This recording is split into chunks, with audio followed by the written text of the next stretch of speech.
scoilcheantair Aire agus go háirid rochtain ag muintir na háte atá in áhantrach na scoile, rochtain an scoilcheantair. My question relates to a specific school in Galway, but it has more general application as well, Minister, in relation to the difficulties that people on the ground in the catchment area of the school, the difficulties they have accessing the school. And I'm asking you to provide, if you can, a map of the catchment plan for the school in particular and to address the issue arising. Under the Education Act 1998, the question of enrolment policy in individual schools, including the setting of catchment areas, is the responsibility of the Board of Management on behalf of the school patron. The selection process and the enrolment policy on which it is based must be non-discriminatory and must be applied fairly in respect of all applicants.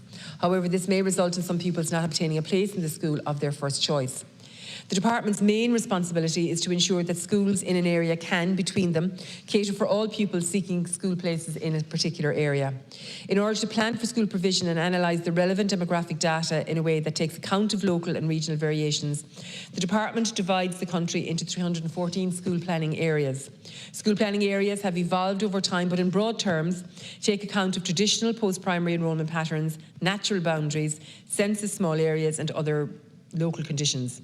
I'm pleased to advise the Deputy that it is my department's intention to publish the parameters of all 314 school planning areas in the coming weeks on gov.ie. But that's our school planning areas. The department uses a geographical information system, or a GIS, to anticipate school place demand. Information from a range of sources, including child benefit data, school enrolment data, and information and residential development activity is used for this purpose. Additionally, Project Ireland 2040 population and housing targets inform the department's projections of school place requirements. The school under reference by the Deputy is in the Galway City School Planning Area, where there are a total of 11 post-primary schools.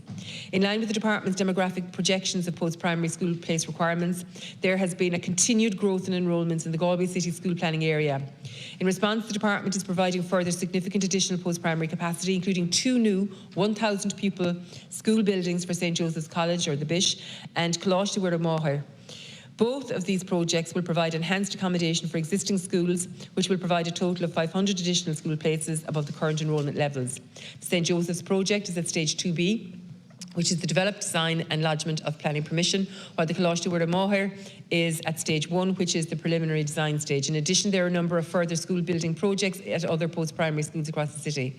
Nevertheless, my department is aware of pressures for school places at certain post-primary schools, pending the delivery of these very significant school building projects. Yeah. Minister, and I welcome the fact that you're going to publish the parameters. I'm not sure of what.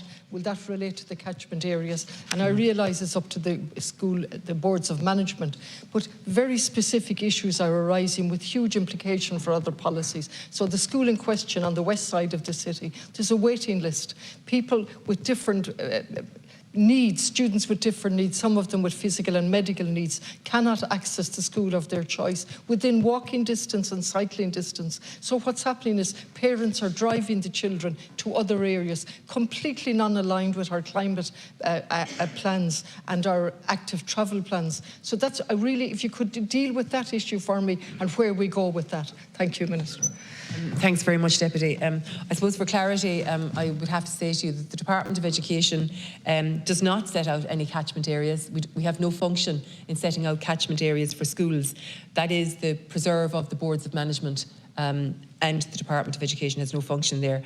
The school that you reference, it is my understanding that there is no catchment area designed by their board of management, and schools then choose to use whatever type of enrolment mechanism, whether it's a lottery or whatever they do.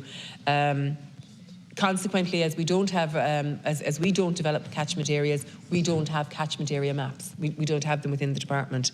I have referenced the school planning area maps. There are 314 school planning areas within the country.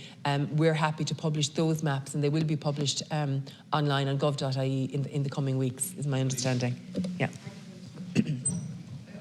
And thank you for clarifying the matter, and that's my understanding. And the boards of management are they're free to do what they want in relation to what criteria they set down.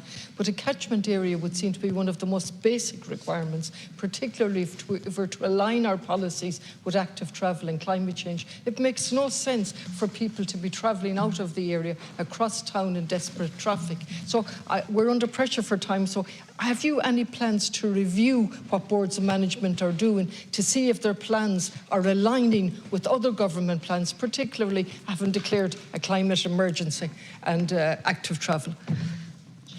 Thanks very much, Deputy. To be fair, our geographic information system, which is based on current information from CSO, our engagement with local authorities, very much so informs our projections going forward in terms of the needs that are in a specific area. And I've already outlined that we are conscious of the growing demands. But in terms of the boards of management, they do have autonomy to develop their own unique and individual. No two schools are the same, and we're very conscious of that. So individual schools do have the autonomy, taking on board what are the individual circumstances in an individual area at any given time to make their policy as regards admission. As I say, specifically, the department has no role in developing catchment areas, and it's interesting to note that I understand that this school itself doesn't have a catchment area policy. Thank you.